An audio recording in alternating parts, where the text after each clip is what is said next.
Bonjour et bienvenue dans ce guide pratique sur l'utilisation de Prusa Slicer. Nous allons découvrir ensemble les étapes essentielles pour préparer vos modèles 3D avant l'impression. Suivez-moi et soyez prêts à commencer notre voyage dans le monde passionnant de la fabrication additive.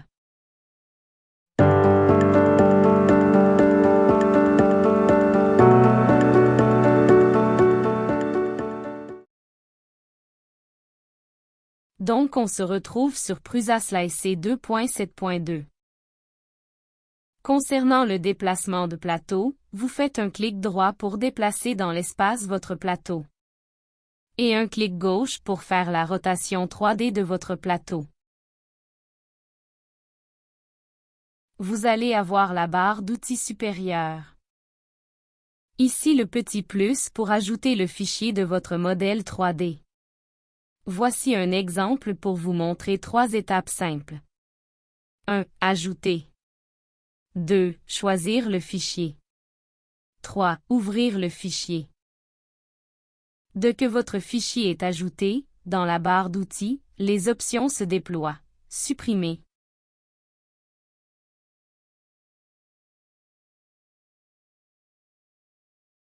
Supprimer tout. Agencer. Copie. Rechercher. Hauteur de couche variable.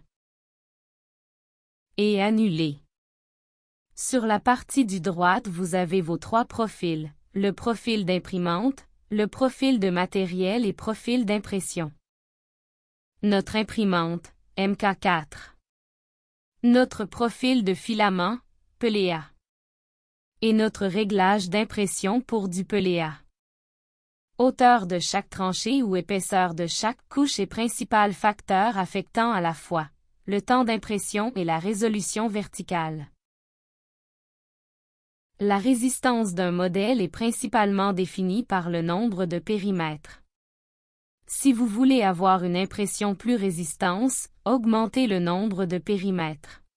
Lorsque le mode vase est activé, Prusa Slicer définit automatiquement les paramètres associés en conséquence. Un périmètre. Remplissage de 0%. Couche solide supérieure désactivée. Support désactivé. Maintien de l'épaisseur de coque verticale désactivé.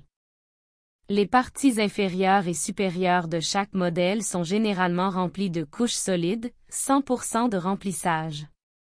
Vous pouvez définir le nombre de couches supérieures et inférieures que vous souhaitez imprimer. Vous pouvez également définir une épaisseur de paroi minimale, ce qui est particulièrement utile lorsque vous utilisez la fonction de hauteur de couche variable. L'infobulle sous ces paramètres sera mise à jour à chaque modification que vous apporterez, vous donnant une meilleure idée de l'épaisseur de paroi supérieure et inférieure résultante. La plupart des modèles peuvent être imprimés avec un remplissage de 10 à 15%. Si le haut du modèle se ferme progressivement, il peut être imprimé vide, 0% de remplissage. Si vous avez besoin que le modèle soit plus lourd, que vous voulez plus de résistance à la compression, vous pouvez augmenter le remplissage. Vous aurez rarement besoin d'un remplissage supérieur à 30%. Enfin, vous pouvez imprimer le modèle avec un remplissage à 100% et le motif de remplissage sera forcé à rectiligne. Motif de remplissage. Différents motifs de remplissage sont utilisés pour certaines applications. Remplissage à faible densité de l'intérieur d'un modèle, remplissage des couches supérieures, remplissage des couches inférieures et génération des supports. Vous pouvez également modifier les types de remplissage des couches supérieures et inférieures pour obtenir des résultats intéressants. Les 7 types de remplissage supérieur, inférieur, imprimés avec 80% de flux pour mettre en valeur les motifs. Rectiligne, remplissage monotone, rectiligne aligné, concentrique, courbe de Hilbert, accord d'Archimède et spirale octagramme. La jupe est un contour imprimé autour de tous les modèles sur le plateau d'impression. Elle est imprimée avant les modèles et son objectif est principalement de stabiliser le flux du filament à travers la buse. La jupe est également utile pour vérifier l'adhérence de la première couche sur la plateau d'impression. Avant d'envisager d'appliquer des matériaux d'adhérence supplémentaires sur le plateau, envisagez d'utiliser l'option bordure dans Prusa Slicé qui augmente la surface de la première couche. Vous pouvez définir manuellement la taille de la bordure dans Prusa Slicé en allant dans Réglages d'impression, Jupe et bordure, bordure. Vous devriez envisager d'utiliser l'option bordure lors de l'impression de objets ou avec une petite base et plusieurs petits objets à la fois. Les imprimantes 3D fonctionnent en posant une couche sur une couche de plastique pour créer un objet 3D. Chaque nouvelle couche doit être supportée par celle qui se trouve en dessous.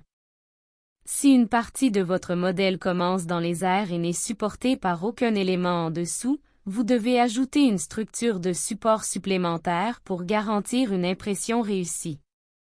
En conclusion, nous avons exploré ensemble les différents paramètres de réglage d'impression 3D dans Prusa Slicé.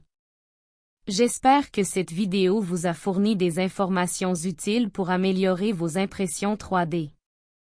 Si vous avez des questions, n'hésitez pas à les poser dans les commentaires.